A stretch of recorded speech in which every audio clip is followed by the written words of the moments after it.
It's October once again, and that only means one thing. The Halloween season is finally here. This time of year is often associated with all things paranormal, and understandably so. And it also seems like as soon as the 4th of July is over, stores are overrun with decorations of pumpkins, bats, skeletons, and spiders as people get hyped up for the upcoming autumn festivities.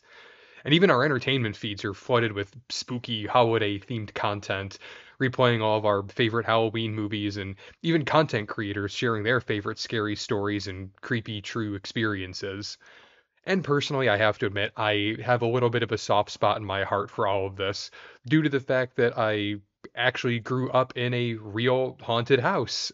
You could say I have a lifetime of experience. Also, to clarify, the ghosts that I grew up with were all family, or at least as far as we could tell. So nothing malevolent ever happened, but still doesn't stop other people from being completely creeped out the first time that they experience it for themselves. In fact, for most of my life growing up, I never even really stopped to think about how unusual of an experience it was to live in a house that was known to be inhabited by multiple ghosts. I was just used to it. It was a normal part of everyday life. My childhood home was one that had been in our family for a long time. Was actually previously owned by my great grandparents on my dad's side. During their renovations, they quickly learned not to criticize any decoration or any kind of renovation choices that my great grandparents had made, even if their choices were questionable. Things such as painting a room all one color. And when I say that, I mean they painted the walls, the floors and ceiling, and all the woodwork the same color. But you can't criticize that. You can't say anything about it.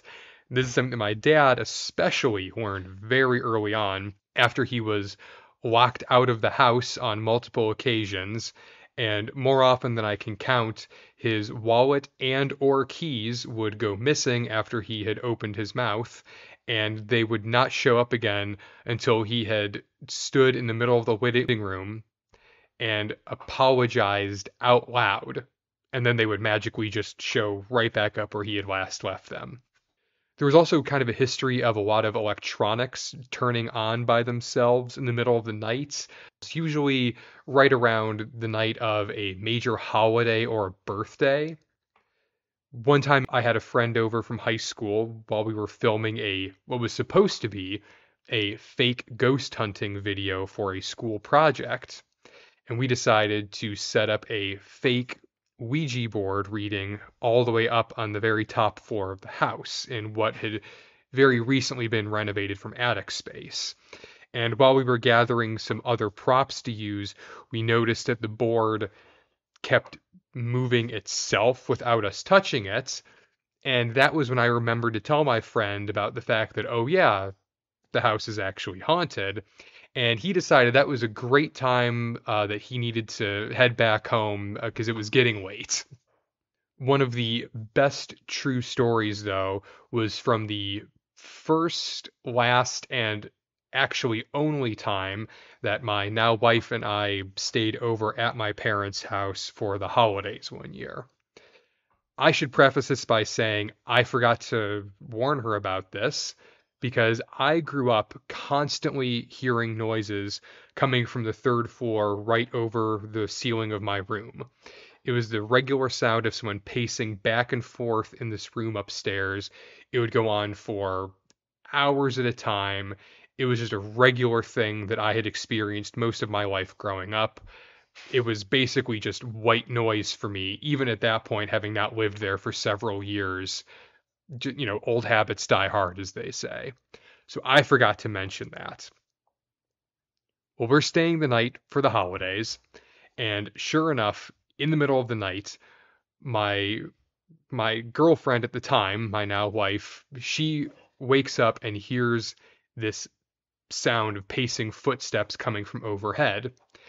But it wasn't just her, because right after she woke up, the dog who we had also brought with us, he also wakes up, looks upwards, and perks his head right up at the ceiling.